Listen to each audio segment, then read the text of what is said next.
حضرت اسماء بنت یزید رضی اللہ تعالی عنہا نبی کریم صلی اللہ علیہ وسلم کے پاس حاضر ہوئی،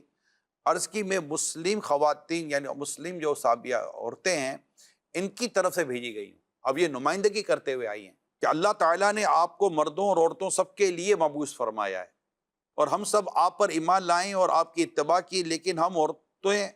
پردوں میں رہتی ہیں اور گھروں میں رہتی ہیں۔ مردوں کو جمعہ، جنازہ، جہاد میں حاضر ہونے کی فضیلت حاصل ہے، اور انہیں مختلف اس طرح بیان کیا گیا کہ وہ اس طرح کر کے نیکیاں کماتے ہیں اور ثواب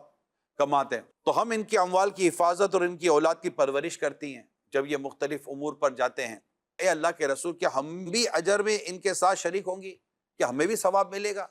کہ جب یہ اس طرح عمل کرتے ہیں اور ہم ان کے پیچھے ان کے اموال، ان کے گھر کی حفاظت کرتی ہیں، ان کی اولاد کی حفاظت کرتی ہیں، تو کیا ہمیں بھی کوئی ثواب ملے گا؟ پیارے آقا صلی اللہ علیہ وسلم نے اپنے چہرہ مبارکہ کو صحابہ کرام کی طرف پھیرا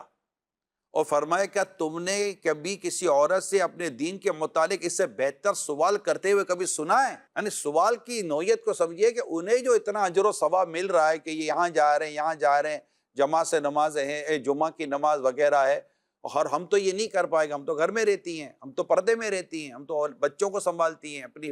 گھر کی بھی حفاظت کرتی ہیں،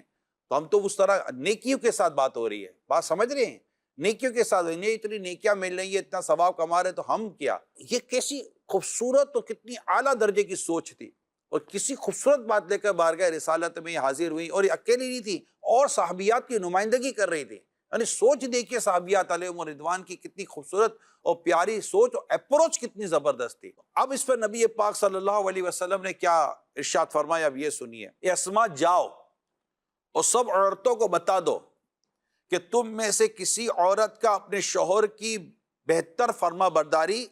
اس کی مرضی کی جستجو اور اس کی موافقت کرنا، اس کی جو خواہش ہے، اس کی جو سوچ ہے، اس کے مطابق اپنے آپ کو ڈھالنا، ان سب فضائل کے برابر ہے جو تم نے مردوں کے لیے بیان کیے ہیں۔ یعنی اس شوہر کی طرف، اس کی اطاعت اور فرما برداری کی طرف نبی پاک صلی اللہ علیہ وسلم نے ان کی رہنمائی فرمائی۔ تو حضرت اسماء رضی اللہ تعالی عنہ پیارے آقا کی بات سے خوش ہو کر اللہ اکبر اور لا الہ الا اللہ پڑھتی ہوئی لوٹ گئیں، اتنی خوش ہو گئی۔ آپ کا میرا معیار اور آپ کا میرا سٹینڈرڈ یہ آج کل کی باتیں نہیں ہیں، آپ کا اور ہمارا معیار رسول اکرم صلی اللہ علیہ وسلم کی تعلیمات ہیں۔ تمام مسلمان خواتین